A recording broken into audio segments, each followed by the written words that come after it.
Hello and welcome to another edition of And Did Those Feet, the podcast which looks to explore the world of English football between 1945, the end of the war, and 1970, our exit from the 1970 World Cup at the hands of West Germany. And joining me as ever is Karl Hemsley. Hello, Karl.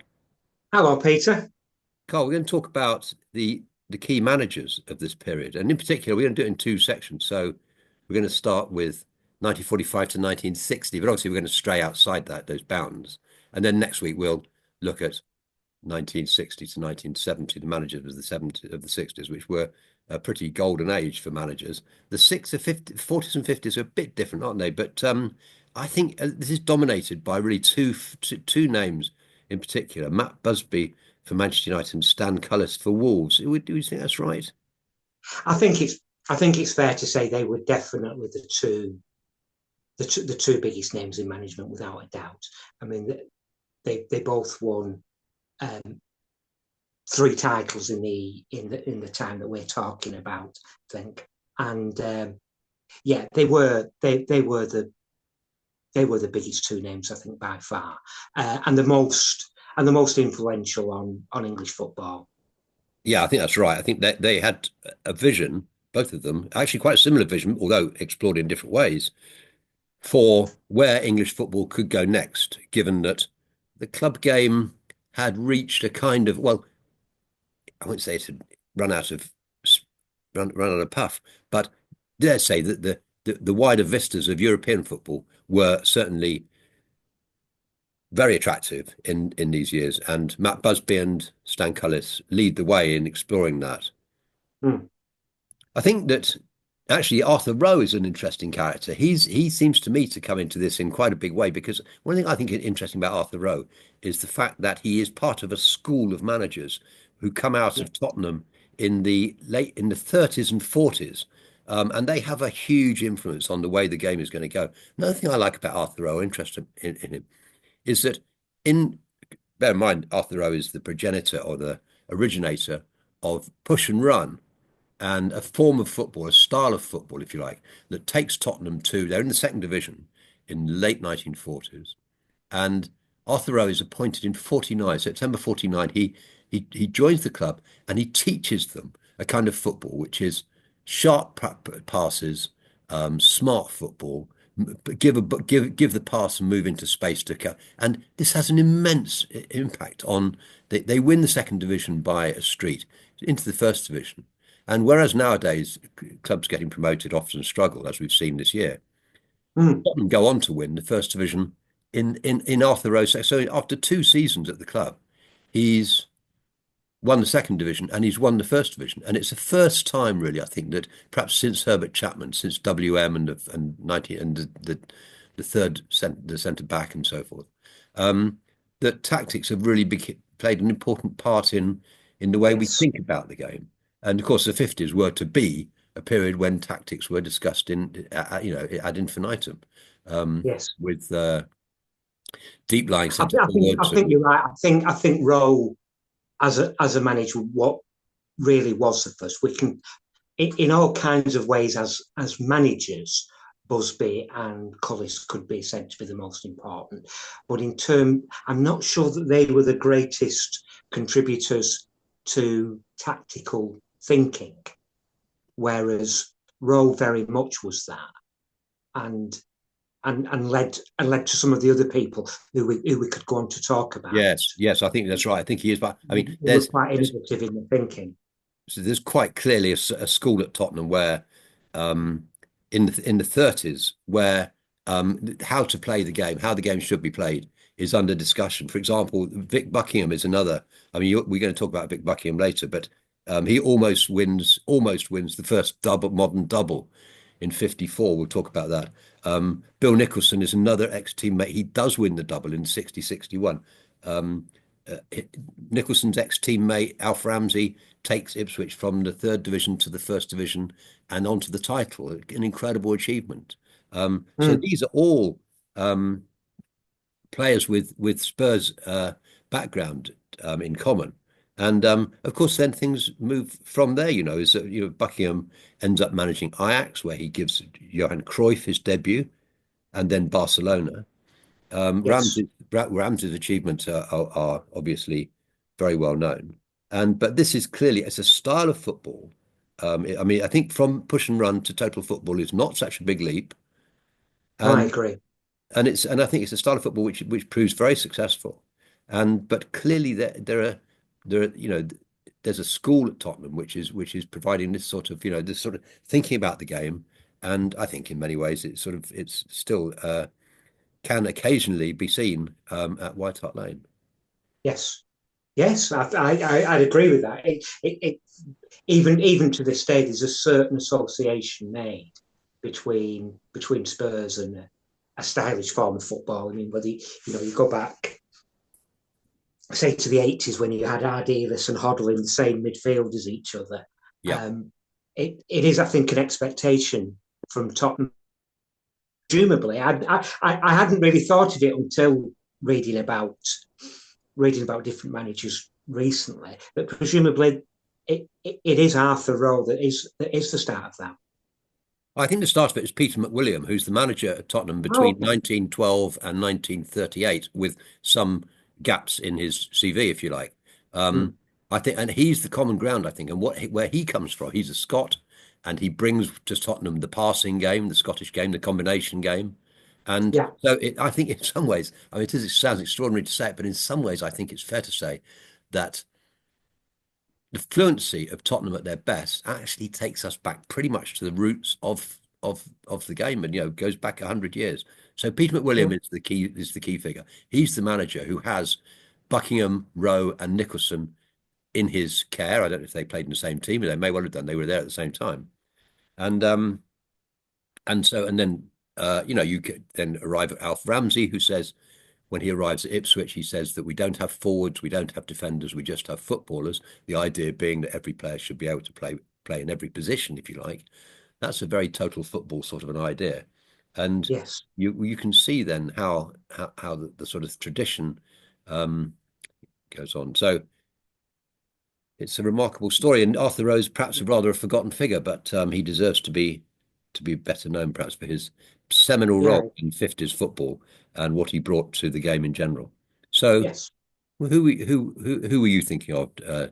Well, I'll talk about Matt Busby if that's okay, because I think it is fair to say that he probably wasn't tactically the most important in the way that he described, but as a manager, as a leader of a club, and as an innovative thinker, especially when it came to Europe, he I think is a very special case. So he became manager of United immediately after the Second World War. And from the start, he got his hands full because at first United didn't even have a ground because Old Trafford had been bombed. That's right. But he put together uh, his first great side. It really immediately after the war. So Manchester United won the FA Cup in '48, and they had 4 seasons where they were runners up in the league. So they were very consistent. Yeah. And then they they eventually they won the league. They won the league in 1952. That of itself would already be a pretty impressive CV. But I think it's what happened next that sets Busby apart, because he made the pretty radical decision to basically take that team apart and and replace it almost entirely with young players developed at the club by himself and his assistant Jimmy Murphy. Yeah.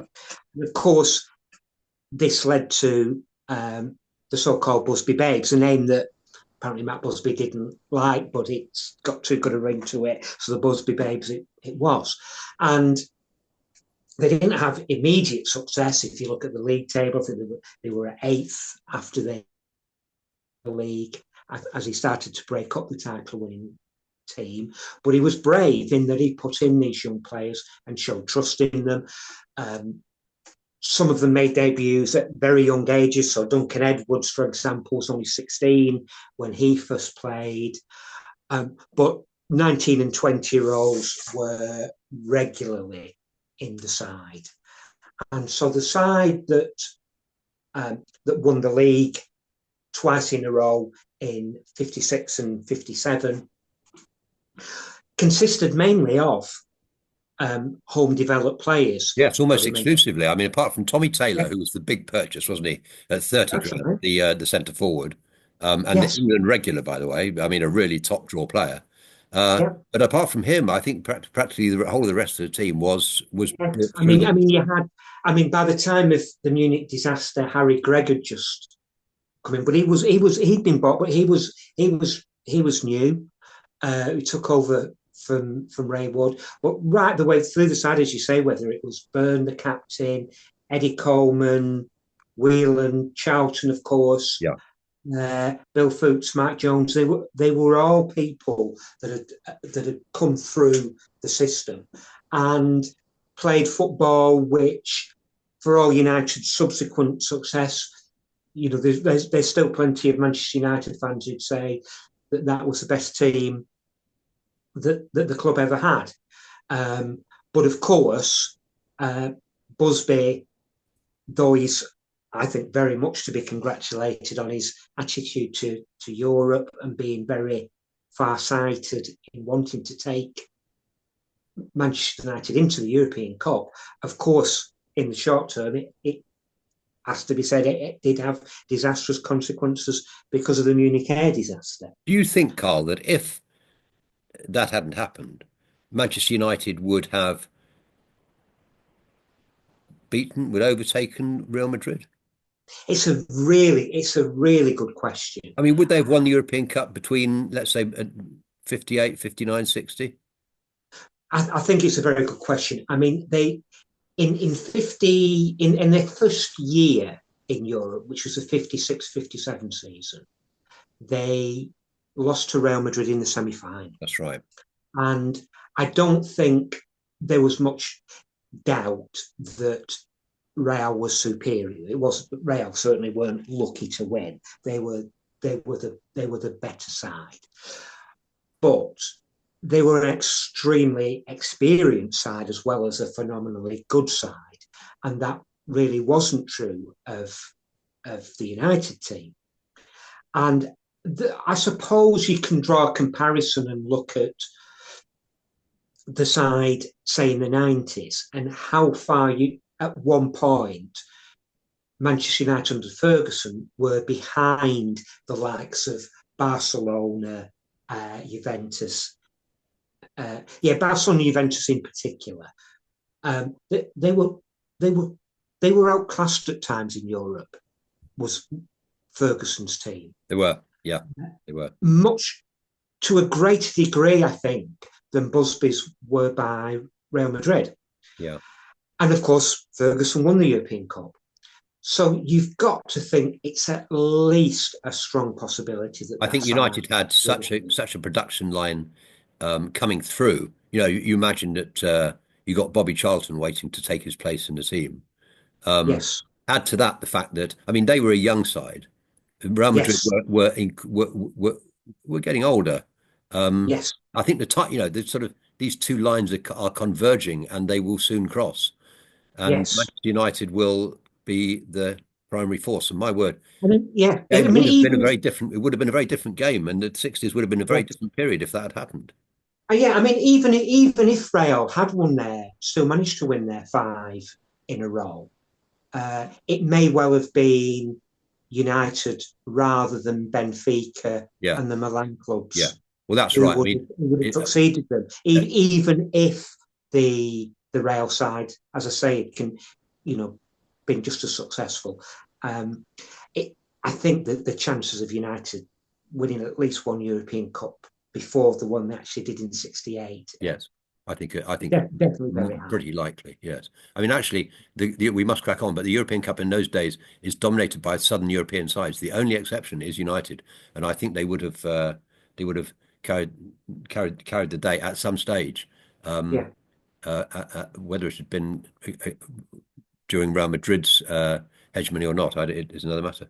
Carl, one of the Mm. curious things when you look at the managers of the 1950s, 1940s and 50s, if you award a point for every league championship and a point for every FA Cup win, Busby Yes. and Cullis are top. Do you know who comes third? Oh, from so going from the end of the war to 1960. 1960. So Busby No, and Cullis are out in front. Who's third? They're on. Arsenal's manager Ellison.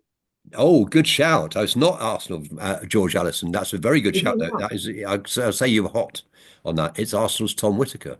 And it's Oh, was Whittaker? Yes, and of it's an course. extraordinary story. And I think it's a really underestimated story. I mean, we perhaps won't spend too long on this because I don't think Tom Whittaker was a great innovator. So there may not be much to say.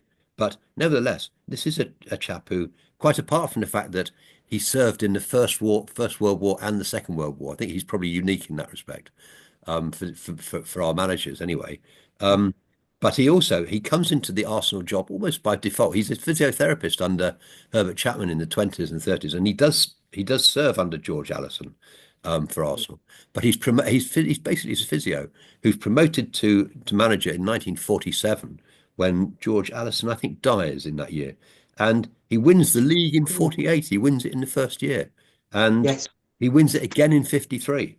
And yes, he wins the cup in 1950. So in 6 years, he's won three major trophies. And there are only yeah, two trophies going at that time. And that's right. he's collared three of them, Yeah, in over those 6 years. I mean, it's an extraordinary achievement. It made me think perhaps, because, of course, a subsequent Arsenal manager had previously been the physio at the club and is promoted and has immense success. Do you know who I'm talking about? yes. So Bertie Mee won the double in I'd 71. always thought that was a strange appointment that Bertie Mee should have been elevated from physio Yes, to manager, but he does pretty well. He does win the double yeah, after all. But I yeah, think that the Tom Whittaker is the template, and you can see why they yeah, wanted to follow the absolutely. template because Tom Whittaker Yes, was so successful in winning the league twice and the yeah. FA. So why wouldn't you give it to Bertie Mee if it worked so well I mean, there'd before? be no problem with, as far as Arsenal were concerned, with promoting the physio. Another thing that strikes me about Georgia, about Tom Whittaker, and actually about Busby, and maybe it's more about Busby than Whittaker, is this. I think that the wars gave some of these lads their first opportunity to explore their own potential as managers. For example, people like Busby. I mean, actually, Tom Whittaker was quite a distinguished had quite a distinguished war. He wins the MBE for his missions on D-Day. I mean, that's some achievement, Yeah, isn't it? He participates on absolutely. D-Day, the liberation of Europe.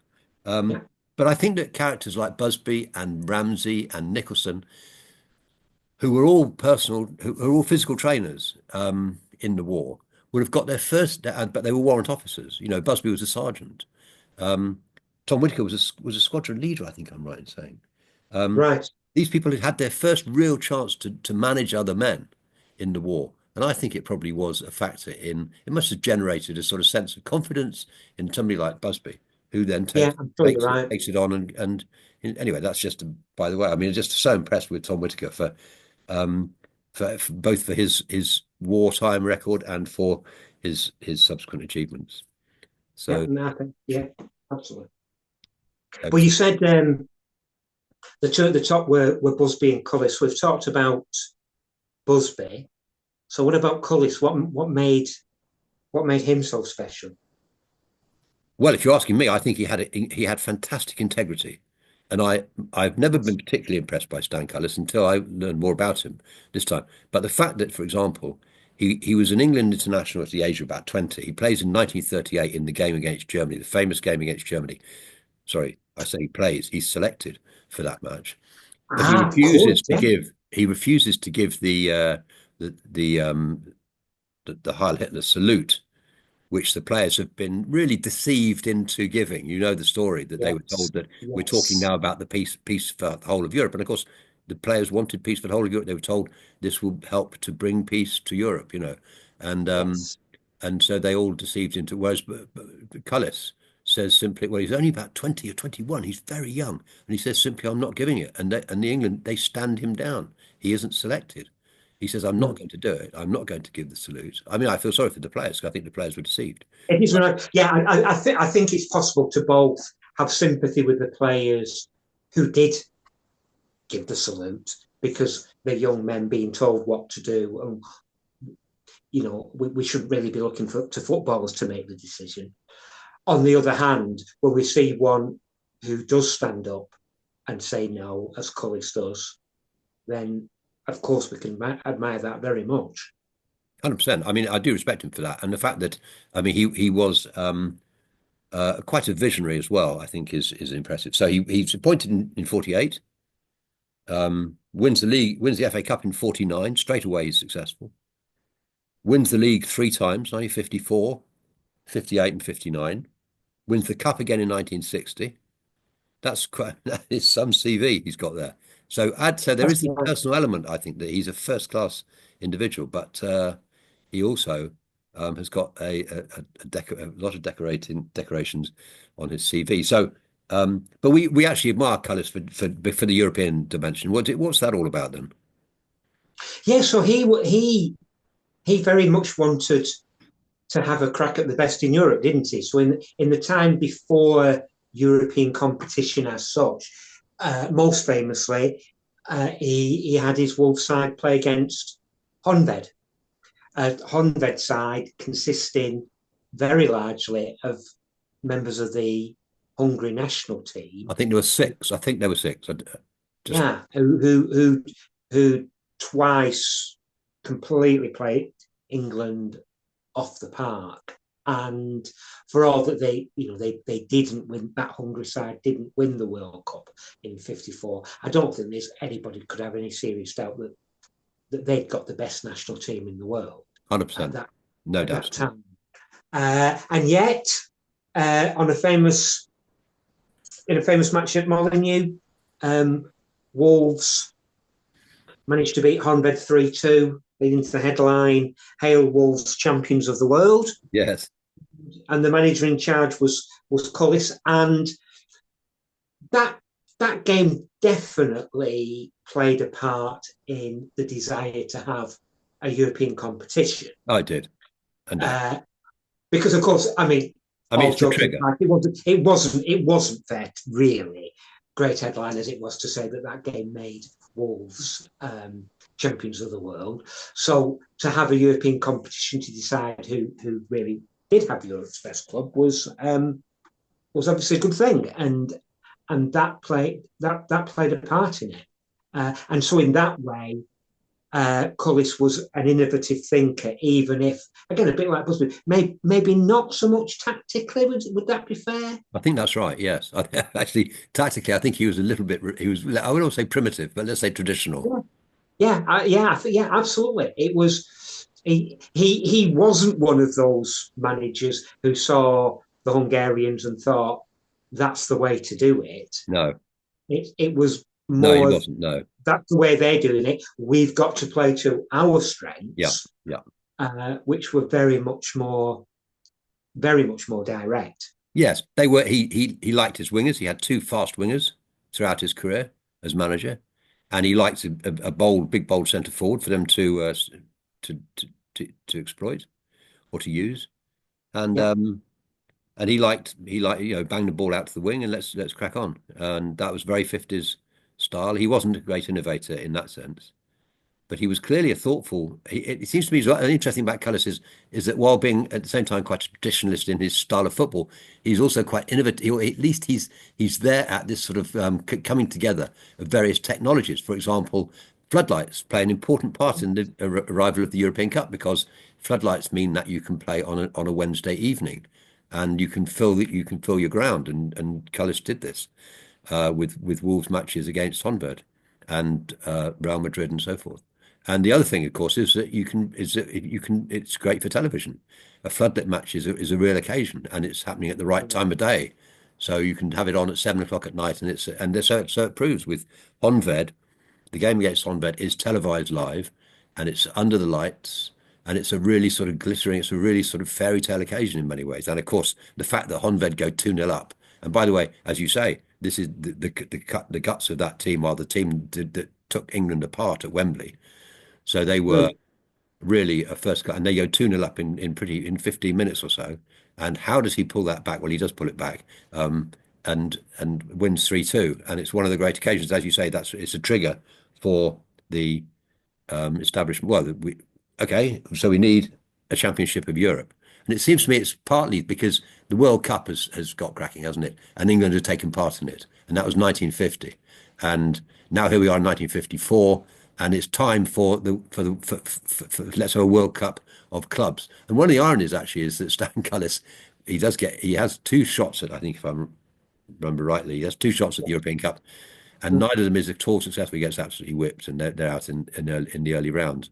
But his part in the creation of the European Cup is in the history books, and the role he played is was absolutely seminal. So yes, I have a lot of respect for Stan Cullis. Yes. Well, we're talking about a manager from the West Midlands, and somebody who I think, certainly football-wise, was very different.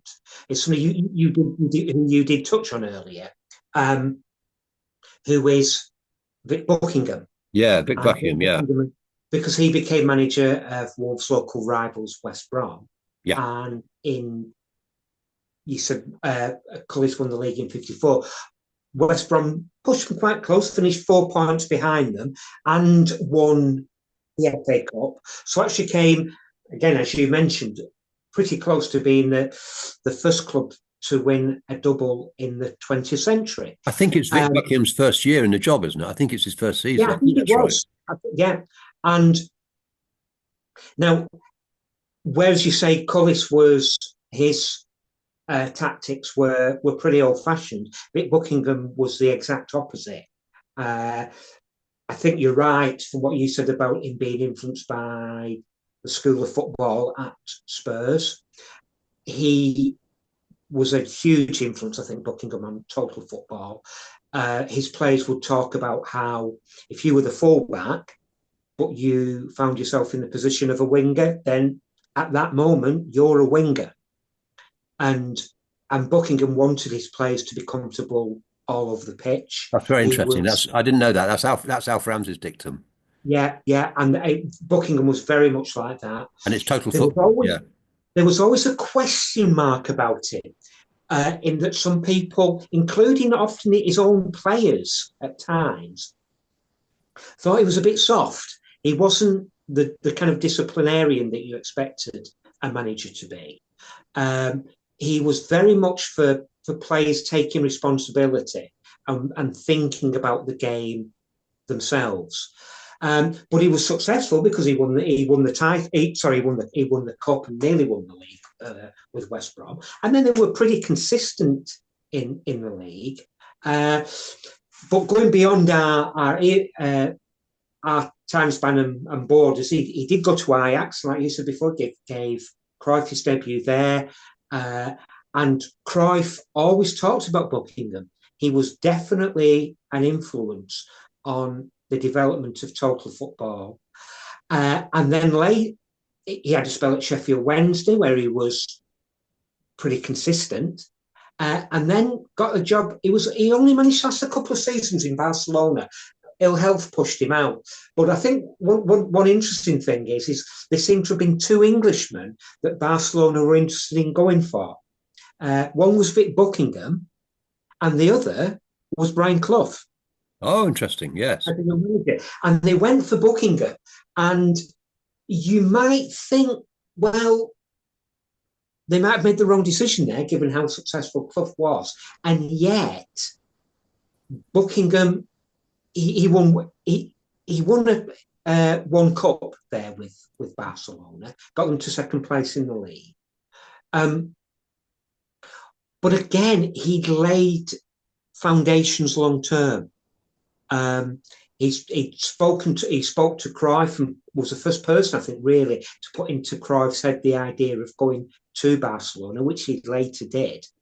So Buckingham had an outsized influence, I think, on both Ajax and Barcelona, and therefore football more generally. So he's not. Yeah, he's not the manager who's the most important, as in terms of being the greatest order of trophies. He's no Busby or Cullis on that score. No. But in terms of long-term influence on football tactics, Buckingham might have a case for being just about as influential as anybody from England, and he didn't regard going to Ajax and Barcelona as some backward step from English football. He found it all very exciting, and I think on a personal level, I think it's quite sad that ill health prevented him being at Barcelona for longer than he was, because he seemed to really relish the job. It's interesting Um, you mentioned the connection with Johan Cruyff because apparently Cruyff took a young Guardiola under his wing and yes, really promoted his career in a way that Buckingham had promoted his. And so, we really are going now from McWilliam, who is the manager of a team that I mean, I'd like to see this in black and white, but I suspect that McWilliam occasionally before the war picked teams which included Bill Nicholson, Arthur Rowe, and Vic Buckingham from time to yeah, time. All three of them would have appeared, and that is an extraordinary collection. Not so much of footballers because they're all real one-cap wonders, those three, but of football thinkers and football achievers. And when you think that, I think I'm right in saying that Peter William took over at Spurs in 1912.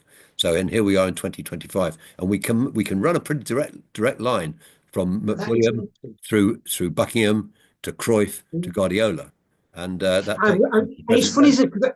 I hadn't really thought of Spurs in those terms. I mean, I kind No, of thought of West Ham and their yeah, academy. absolutely. Um, and yeah, I mean that was quite something.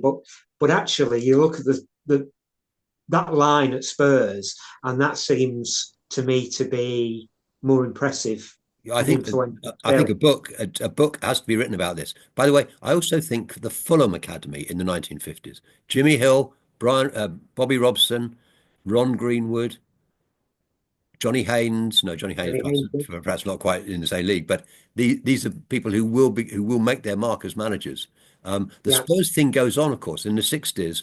I mean, we'll come to this next time, but Dave Mackay, who goes on to win the league with Derby County, manager of Derby County, Terry Venables, who goes, of course, Barcelona, yeah. leads the Spurs players, and so that does continue. Of course, I don't think it's continuing to this day, but nevertheless, no.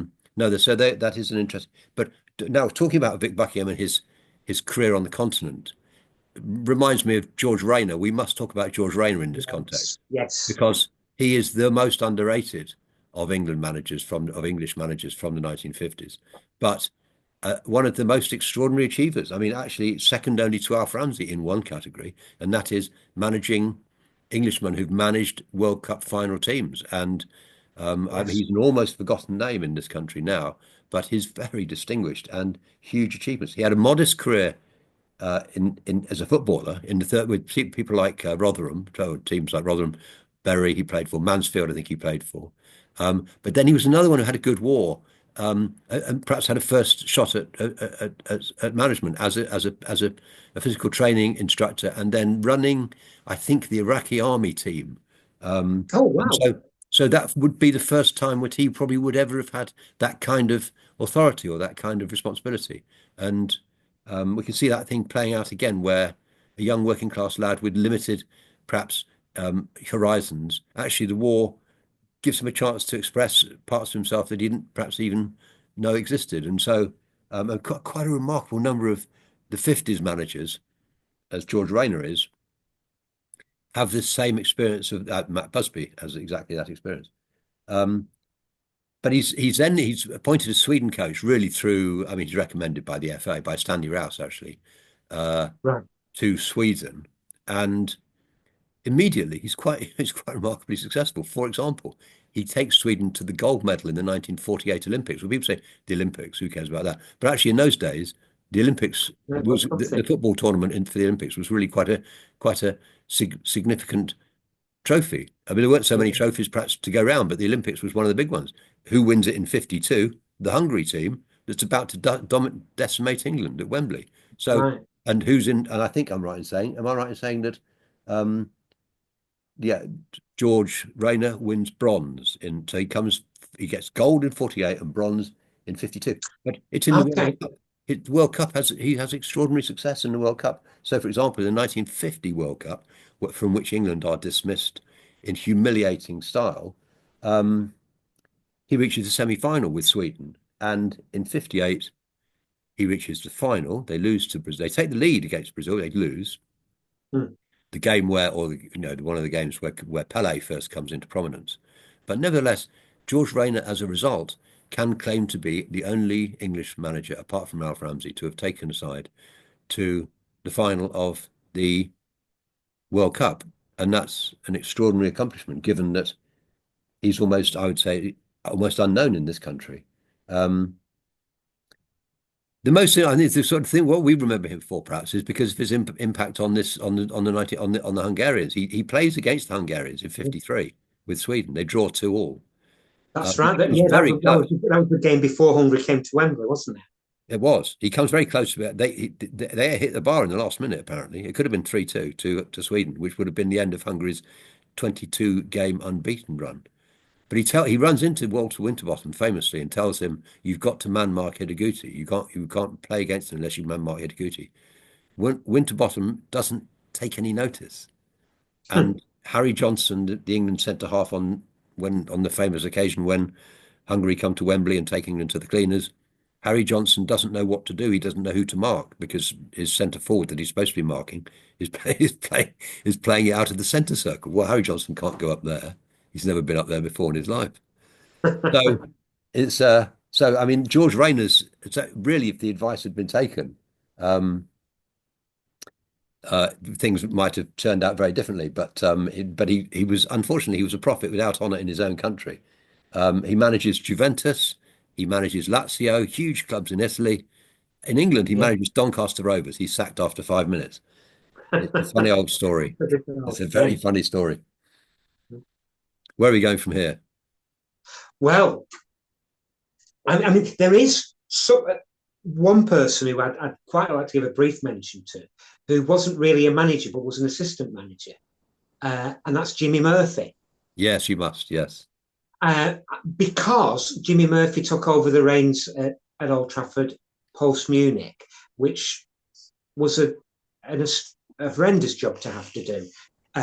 He played a great part in bringing together the team by developing young players, but he really came into his own.